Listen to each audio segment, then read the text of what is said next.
وسلم علی رسولہ الکریم اما بعد فاعوذ باللہ من الشیطان الرجیم بسم اللہ الرحمن الرحیم عن ابی درداء قال قال رسول اللہ صلی اللہ علیہ وسلم دعوت المرء المسلم لأخیہ بظاہر الغیب مستجابۃ عند رأسہ ملک مؤکل کلما دعا لأخیہ بخیر قال الملک المؤکل بہ آمین ولک بمثل رواہ مسلم۔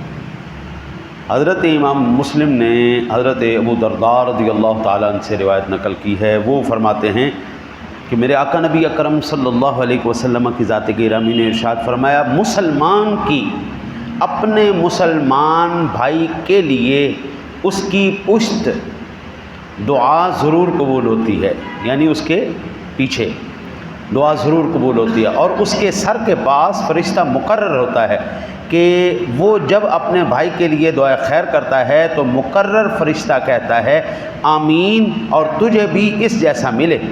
امام مسلم نے اس روایت کو نقل کیا۔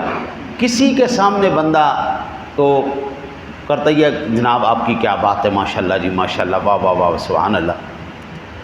چار بندے بیٹھے ہوں تو سارے کہتے ہیں واہ واہ حضرت صاحب تہاڈی کیا بات ہے، اور جب یا تھوڑا سا اولا ہوا اس تو وڈا الو تو پٹھا ہے ہی کوئی نہیں، بشرم آدمی انہوں حیا ہی کوئی نہیں۔ اللہ اکبر اللہ اکبر۔ وہ اللہ کے بندے، میرے آقا جی نے کیا ارشاد فرمایا، جو اس کے پیچھے دعا کرتا ہے، جو جس کے لیے جیسی دعا کرتا ہے فرشتہ اس کے سر کے پاس کھڑا ہوتا ہے، وہ فرشتہ اس کے لیے وہی دعا کر رہا ہوتا ہے۔ وَلَكَ بِمِثْلِهَا، اور جو تو نے اس کے لیے کہا نا تیرے لیے بھی وہی ہے۔ حضرت منہ پہ ہم چاپلوسی کر سکتے ہیں، منہ کے اوپر جناب کوئی شرم ہے حیا، پیچھے کیا ہے؟ پیچھے تو کوئی نہیں نا، ہے نہیں۔ ہم آپ اندازہ کیجئے ہماری مجلسیں اتنی ناپاک ہو چکی ہیں کہ ساتھی چار بیٹھے ہوں گے نا جی، تو اگرچہ ہماری زبان نہیں بولے گی، لیکن ابھی آپ میرے چہرے کے ذرا تاثرات کو دیکھیے گا، وہ اٹھ کے گئے نا، میری زبان نہیں بولی، بس ہے اینا کیا تو بیڑا گھر کو۔ وہ اللہ کے نیک بندے، اس دنیا میں سب سے اس وقت مشکل کیا ہے؟ نیکی کمانا۔ پیسہ تو انج آ جاتا ہے، یہ ہمارے جو ہے نا جی، جو یہ سڑکوں سے اٹھاتے ہیں کاغذ ماغذ، ہے نہیں۔ میں نے ایک پٹھان کو روک کے پوچھا، میں نے کہا یار یہ تم اٹھاتے رہتے ہو، کوئی فائدہ بھی ہوتا ہے یا نہیں ہوتا؟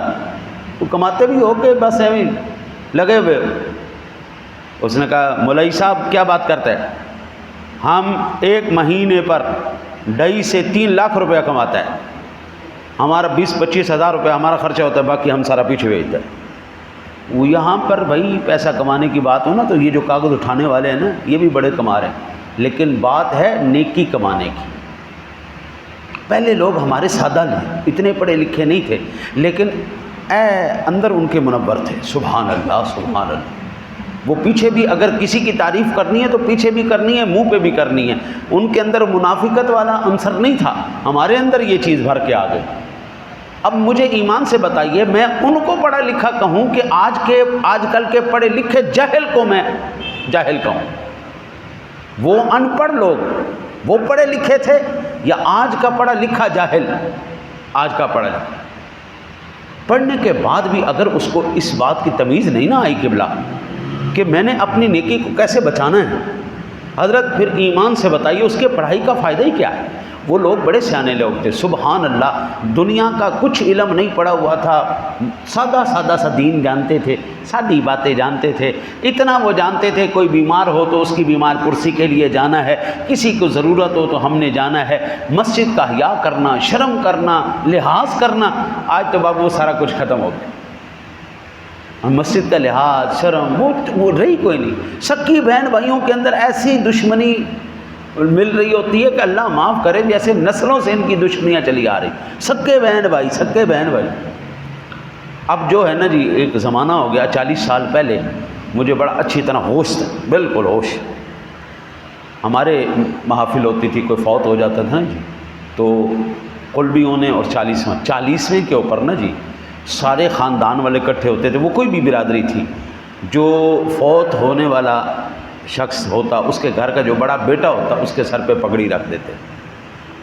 40 سال پہلے ہم نے یہ منظر دیکھا ہے۔ اور وہ پگڑی اس لیے رکھی جاتی تھی کہ بیٹا اب باپ کی جگہ تو آ چکا ہے، اب جو وہ ذمہ داریاں نبھاتا تھا بیٹا اب تم نے ذمہ داریاں نبھانی خاندان کے اندر سارے، اب ہم نے تجھے بڑا مان لیا۔ آج تو بابو چھوٹا بچہ بھی پیدا ہونے والا ہے جناب، وہ بڑا ہے، اب وہ نظام ختم ہو گئے، شرم و حیا ختم ہو گئی۔ یہ وجہ ہے جی، یہ مسلم شریف کی حدیث پاک ہمیں بتا رہی ہے ہماری ناکامی کی سب سے بڑی وجہ یہ ہے ہم کسی کے لیے بد دعا کر رہے ہیں، کسی کے لیے برا کہہ رہے ہیں۔ ہمارے سر پہ جو فرشتہ کھڑا ہے، ایک تو یہ فرشتہ ہے نا جی، وہ نہیں کرامن کاتبین نہیں، یہ علیحدہ سے فرشتہ کھڑا ہے، یہ علیحدہ سے فرشتہ کھڑا ہے جو صرف اس لیے کھڑا ہے جو میرے منہ سے نکلے گا کسی کے لیے وہ میرے لیے دعا کرتا رہے گا، یا اللہ اس کے لیے بھی کر دے، والا کبھی مثلی، جس طرح تو نے اس کے لیے دعا کی۔ میں نے اگر کہا نا یا اللہ اس کا بیڑا غرق ہو جائے تو فرشتہ کہتا ہے یا اللہ اس کا بیڑا غرق ہو جائے، آمین۔ جب فرشتے آمین کہیں گے بد دعا کر کے، حضرت ہمارا کہاں سے بھلا ہوگا؟